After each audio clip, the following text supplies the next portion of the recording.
Hi there, I'm Mr. Doyle, and this is a great undertaking. This is the second to last video in the Night Shift series, which, thank the freaking Lord for that. The vast majority of these Night Shift screen adaptations have been god-awful, to say the least. And I had to summon all of my strength to finally convince myself to watch this movie, which is the 2009 made-for-TV movie for Children of the Corn. Now, to be clear, I didn't like the original Children of the Corn movie, so I felt like it was justifiable to make a better version, but just the words made-for-TV movie gave me serious doubts that this would be the remake the world needed. Additionally, Children of the Corn was my least favorite story from Night Shift, so you can see why I was apprehensive at best going into this movie, which, credit where credit is due, it wasn't as bad as I thought it was going to be. History and background. The movie was written and directed by David Borchers, who actually produced the original 1984 Children of the Corn film. The movie had a $4.5 million budget and premiered on the Sci-Fi Channel in September of 2009. According to a few articles I found floating around online, Borchers had used King's original discarded script for the 1984 movie for this version, while making some edits and changes of his own. Borchers wanted Stephen King to be involved in the production of the new film, so he sent a copy of the script to King, only to receive a letter from King's attorney stating that King wanted no part in the film. Not exactly a glowing endorsement of the revised script. The film was produced in Lost Nation, Iowa, and the rural Oxford Junction area, and unlike the original film, in which the bulk of the child cultists were portrayed by actors very obviously over 18 years old, Borchers decided to cast age-appropriate actors. Borchers has stated that dealing with the largely underage cast proved to be the most difficult part of making the film. Of all the movies and screen adaptations to come from the Night Shift collection, it is this movie that has the lowest Rotten Tomatoes score, with a 0% tomato meter reading and a 16% audience score. I managed to find a few reviews from the time of release, and they are, without a doubt, the most harsh and blunt reviews I have ever seen. A few choice lines from a review by R.L. Schaefer for IGN read, quote, "empty and vapid, drained of any intensity," and also, "it's more laugh-inducing than anything else," unquote. Internet film critic for Loaded Couch Potato, Bryant Burnett, wrote, quote, "This thing is fucking awful," unquote, and also, quote, "movies really don't get much worse than this one," unquote. Is it by the book? Borchers felt that the 1984 film was not true enough to the original short story, but for some reason, he basically made no effort to be true to the original story in his version. While this movie uses bits and pieces of the original movie as well as the short story, right out of the gate it takes a different approach, which, as I've stated throughout this series, is to be expected. Rather than gradually reveal what is going on in the town of Gatlin, this movie is just like, these kids are lunatic, religious, fanatic murderers immediately. I mean, it's not even like anyone who saw this movie was going to be surprised by that detail, so, you know, it's whatever. But this movie portrays the relationship of the main characters, Bert and Vicky, far more in line with that of the short story than the original movie did. But that's not actually a good thing, in my opinion. The couple is at each other's throats for the first hour of the movie, and it's just insufferable. This is one of my major gripes with the short story. It felt more like a portrait of a dysfunctional marriage than a scary story. I found myself rooting for the kids to just kill them as soon as possible to make their obnoxious back and forth quarreling stop. Additionally, Bert is a Vietnam vet in this movie, and his time spent in the war plays a big role in his character development, something that was not in the original film or the short story.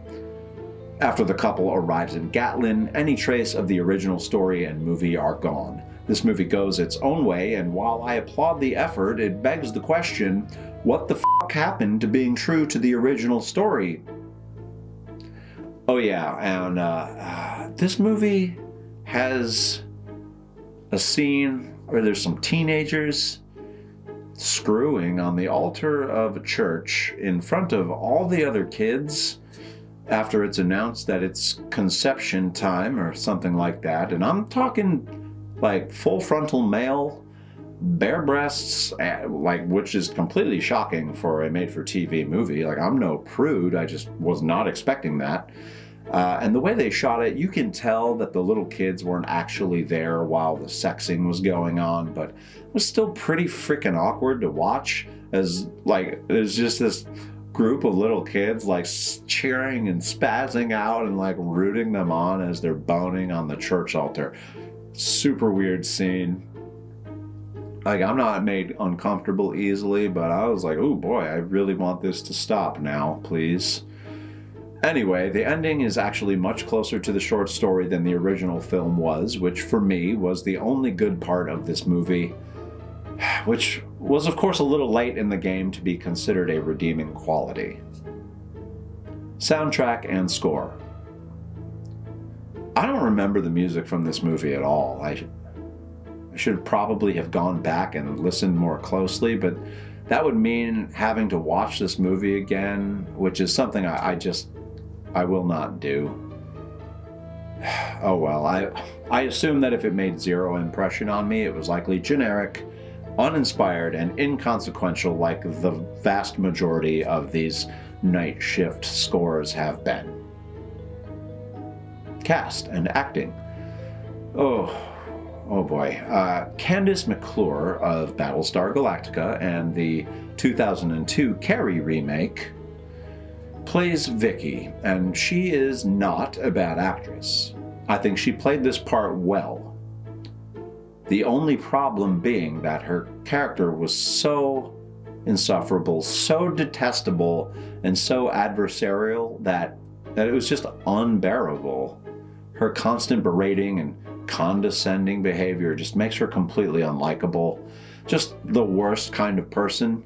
As an audience member, it was a relief when she finally got lynched by the gang of juveniles. David Anders, who plays Bert, has also acted in The Revenant and iZombie, and he delivers a decent performance, honestly, and I didn't hate his character like I did Vicky. He's fine. He does have the worst, most awful dialogue in this movie, though, with such lines as, quote, "Put that in your God and smoke it," unquote. Fucking no. No.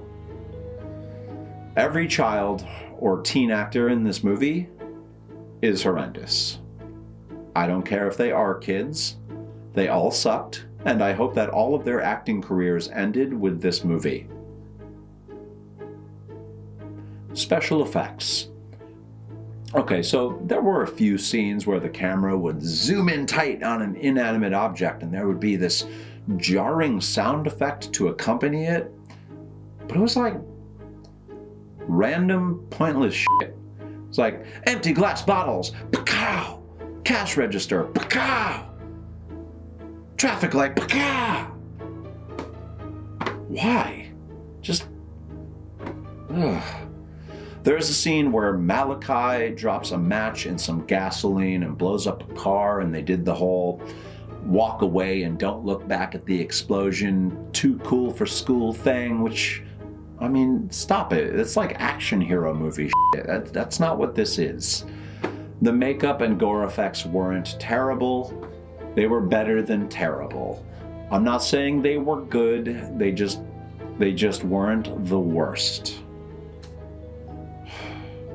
Final thoughts. I don't know, look, if you're going to do a remake of a cult classic and claim that you're going to be true to the original story, and then put out this worthless trash, you should probably just hang it up, which appears to be exactly what Borchers did, as his filmography ends with this movie.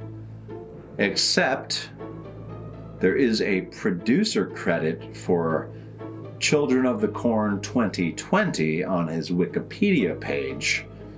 However, I can't seem to find any evidence that he is involved with this new reboot, which is a real thing that is happening, and god damn it, would you stop making Children of the Corn movies, please?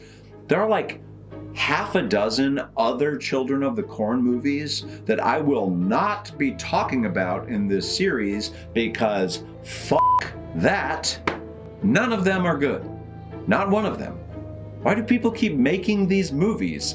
They have all been critical failures. Stop it. For the love of Stephen King, no more Children of the Corn movies. Okay, goodbye. Be sure to click like and subscribe to the channel for my continued analysis of all things Stephen King, pretty please with blood and guts on top. My name is Mr. Doyle, and this has been a great undertaking.